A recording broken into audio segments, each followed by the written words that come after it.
নমস্কার, শুরু করছি আজকের চতুর্থ স্তম্ভ। আমি ইন্দ্রাণী। সুচেতনা এই পথে আলো জেলে, এ পথেই পৃথিবীর ক্রমমুক্তি হবে।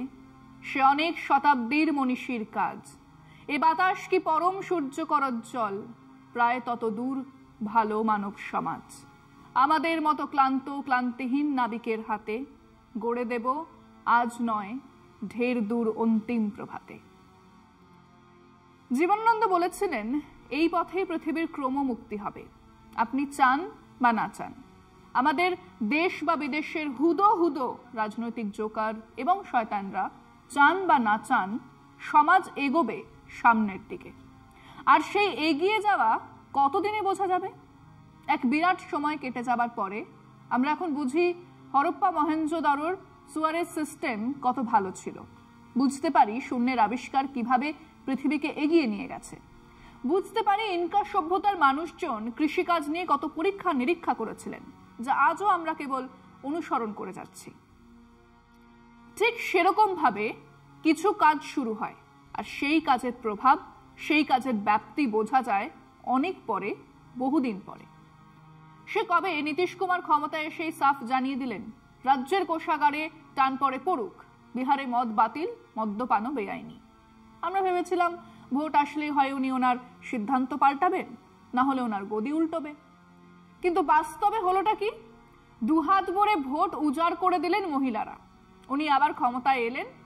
রাতে মাতাল স্বামীর বেধড়ক মার খেয়ে সারা গায়ে হাতে পায়ে কালশিটে আর ব্যথা নিয়ে পরের দিন জীবন শুরু করা বিহারের মহিলারা এখনো নীতিশবাবুকে এই কারণে ভোট দেন। উনি প্রথম মহিলা ভোটারদের আলাদা করে চিহ্নিত করতে পেরেছিলেন। 2020-তে জগনমোহন রেড্ডি জগন্না আম্মা ভোদি প্রকল্পে 15,000 করে ক্যাশ টাকা দেওয়া শুরু করলেন সেই মহিলাদের যারা তাদের সন্তানদের স্কুলে পাঠাচ্ছে।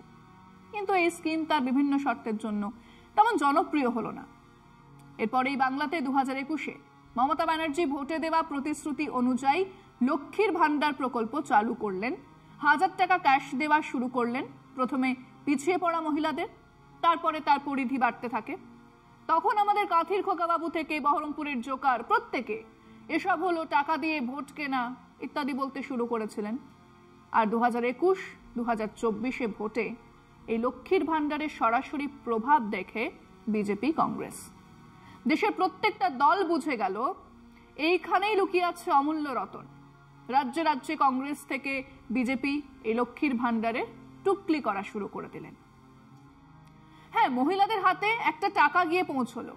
গরিব ঘরের মহিলারা কেউ খাবারের জন্য খরচ করলেন, কেউ দুটো ছাগল মুরগি কিনে তার মাংস, দুধ, ডিম বিক্রি শুরু করলেন, কেউ টুথপেস্ট, ফর্সা হবার ক্রিম কিনলেন, কেউ লোকাল পার্লারে গিয়ে চুল বাঁধিয়ে আনলেন।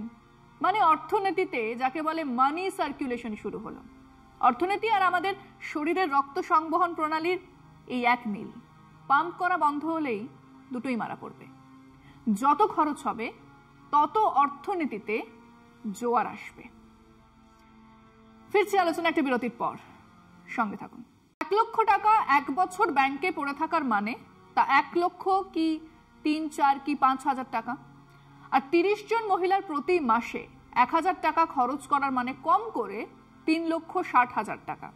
বাংলাতে তার ফল আমরা দেখতে পাচ্ছি। তেমন শিল্প নেই, কোর সেক্টরে তেমন বিরাট ইনভেস্টমেন্ট নেই, কিন্তু স্টেট জিডিপি বাড়ছে, ভালো রকম বাড়ছে। কারণ ওই তলার গরিবস্য গরিব মানুষগুলোর হাতে কিছু টাকা পৌঁছচ্ছে। সিপিএম দলের নির্বাচনের মাধ্যমে সরকারে আসা নিয়ে তুমুল বিতর্ক হয়েছিল। তাদের ভাষায় এক বুর্জোয়া সিস্টেমে রাজ্য সরকারে আসাটা কি এক বিপ্লবী কাজ? কারণ সিপিএম তো বিপ্লব করবে, রাজ্য সরকারে আসবে কেন? প্রথমে নির্বাচনেই আসবো কেন? তা নিয়ে ঝগড়া মেটার পরে রাজ্য সরকারে আসবো কেন? এটা ছিল প্রশ্ন। তো শেষমেশ বিপ্লবীরা লিখলেন, গরিবস্য গরিবদের ন্যূনতম সাহায্য রিলিফ দেবার জন্য আমরা সংখ্যাগরিষ্ঠতা পেলে রাজ্য সরকারে যাব। গঠনতন্ত্রে এমনটা লেখা আছে, কিন্তু কেন্দ্র সরকারে যাব তা তো লেখা ছিল না। তাই সে ধারায় যখন সুযোগ এলো তখনও তারা সরকারে যাননি, জ্যোতিবাবুকে প্রধানমন্ত্রী হতে দেননি। কারণ ওনারা তো বিপ্লব করবেন, সেই বিপ্লবও হয়নি, এদিকে ঘটিয়েও উল্টেছে। থাক সে কথা। যেটা বলার তা হলো, এই স্কিম এনে মমতা গরিবস্য গরিব মানুষকে খানিক সাহায্য করতে পেরেছেন। এবং সেই গরিব মানুষেরা তাকে সমর্থন করতে ভোলেননি। তিনি জিতেছেন এবং এই লক্ষ্মীর ভান্ডারকে আরো ব্যাপক করার কাজে হাত দিয়েছেন। টাকাও বেড়েছে, আবার সংখ্যাও বেড়েছে। এখন 2 কোটির বেশি মহিলা এই প্রকল্পে টাকা পাচ্ছেন এবং স্বাভাবিকভাবেই শিবরাজ সিং চৌহান লাডলি বেহনা চালু করে দিলেন, ফল পেলেন। কর্ণাটক, তেলেঙ্গানাতে মহালক্ষ্মী প্রকল্প 2500 টাকা দেওয়া হচ্ছে। বহরমপুর কংগ্রেসের নেতা অধীর চৌধুরী অবশ্য এখন কিছুই বলছেন না। ছত্তিশগড়ে মহাত্রিবন্ধন যোজনা এনেছে বিজেপি। উড়িষ্যাতে বিজেপি এসেই সুভদ্রা যোজনা চালু করেছেন। ওই একই স্কিমে প্রায় একইভাবে মহিলাদের হাতে টাকা দেওয়া শুরু হলো। কেজরিওয়াল বাসের টিকিট ইত্যাদি দিতে শুরু করেছিলেন। এখন মুখ্যমন্ত্রী মহিলা সম্মান যোজনা এনে 1000 টাকা দেওয়া শুরু করেছেন। গত সেপ্টেম্বরে ডিএমকে স্টালিন কালাইমার মেগালির উরিমাই থিট্টাম প্রকল্প এনে ওই একই রকম মহিলাদের হাতে টাকা দেওয়া চালু করেছেন। একনাথ শিন্দে লাডকি বেহেন চালু করলেন, আর মাতৃতান্ত্রিক আদিবাসী সমাজে হেমন্ত সোরেন মাইয়া সম্মান যোজনা শুরু করলেন। হাতে নাতে ফল। 2 জায়গাতেই মহিলারা ক্ষমতাসীন সরকারের প্রতিষ্ঠান বিরোধিতাকে উড়িয়ে দিয়ে 2 হাত উজাড় করে ভোট দিলেন। এ জয় মহিলাদের জন্য। শিন্দে জানেন, হেমন্ত সোরেনও জানেন, মহারাষ্ট্রে 6% মহিলা বেশি ভোট পড়েছে। এসব ইভিএম এর গপ্প ছেড়ে দিন, এই হিসেবটা দেখুন। তারা রাজ্য সরকারকে তাদের কৃতজ্ঞতা জানিয়েছেন। নান্দেনের 6টা বিধানসভায় জিতেছে বিজেপি, আর লোকসভায় জিতেছে কংগ্রেস। উত্তরটা এখানেই লুকিয়ে আছে। পুনে, থানে, নাগপুর, সোলাপুর, নাসিকে মহিলাদের ভোট বেড়েছে 6%। বিদর্ভে বিরোধীদের ভোটে ধস নামার কারণ খুব পরিষ্কার। আবার ঝাড়খণ্ডে 81টা আসনের মধ্যে 68টাতে পুরুষদের চেয়ে মহিলাদের ভোট বেশি পড়েছে। গতবারে মহিলাদের ভোট ছিল 67%, এবারে 70%। 3% বেশি ভোট যদি একদিকে যায়, তাহলে যা হবার তাই হয়েছে। ফিরছি আলোচনা একটা বিরতির পর, সঙ্গে থাকুন। ছিল তো স্লোগান মহারাষ্ট্রে, বাটেঙ্গে তো কাটেঙ্গে, কিন্তু ঝাড়খণ্ডেই বা কম কি ছিল? আদিবাসীদের জমি কেড়ে নিচ্ছে ঘুষপেঠিয়ারা, বাংলাদেশ থেকে আসা মুসলমান মানুষজন। এটাই তো ছিল প্রচার।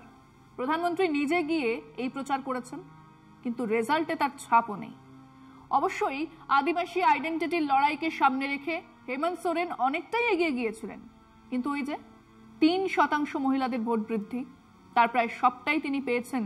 যেমন এই প্রকল্পের সুবিধে পেয়েছে মহারাষ্ট্রে মহাজোতি বিজেপির নেতৃত্বে জোট। কিন্তু এ তো গেল ভোটের অঙ্ক আর তার হিসেব নিকেশ। নিশ্চয়ই জানতে চাইবেন এতে সমাজের কোন অগ্রগতিটা হলো। এধারে বিজেপি জিতেছে, তো ওধারে বিজেপি বিরোধীরা। এতে সামাজিক অগ্রগতিটা কোথায়? তার শুরুয়াত কিন্তু তারও আগে। 1980তে ইন্দিরা গান্ধী যখন ক্ষমতায় ফিরছেন, সেই সময় এক সমীক্ষা জানিয়েছিল প্রায় 30% মহিলা জানিয়েছেন তারা তাদের ইচ্ছে অনুযায়ী ভোট দিয়েছেন। ঘরের পুরুষদের কথা শুনে নয়। সেটা ছিল শুরুয়াত। কিন্তু আজ সেই সংখ্যাটা যে বিশাল হয়ে উঠেছে তা বলাই বাহুল্য। তা না হলে রাজ্যে রাজ্যে এই মহিলা ভোটের এই বিরাট প্রভাবের কথা বোঝাই যেত না। মানে এখন একই বাড়ি থেকে মহিলারা তাদের পরিবারের পুরুষের নির্দেশে নয়, নিজের মর্জি মতো ভোট দিচ্ছেন। তারা হাতে টাকা পাচ্ছেন, তারাই সিদ্ধান্ত নিচ্ছেন তারা কাকে ভোট দেবেন। হ্যাঁ, আপনি বলতেই পারেন এই টাকা আসলে ভিক্ষে, বলতেই পারেন এই টাকা আসলে ঘুষ, ভোট কেনা হচ্ছে। আপনার মনে হতেই পারে যে এইভাবে টাকা খরচ না করে সত্যি যদি কলকারখানা গড়ে তোলার হতো তাতে বেশি লাভ হতো। কিন্তু অর্থনীতি অন্য কথা বলছে। অর্থনীতি বলছে ওই গরিবস্য গরিবদের ন্যূনতম সাহায্য এক বিরাট গতি এনেছে বাজারে।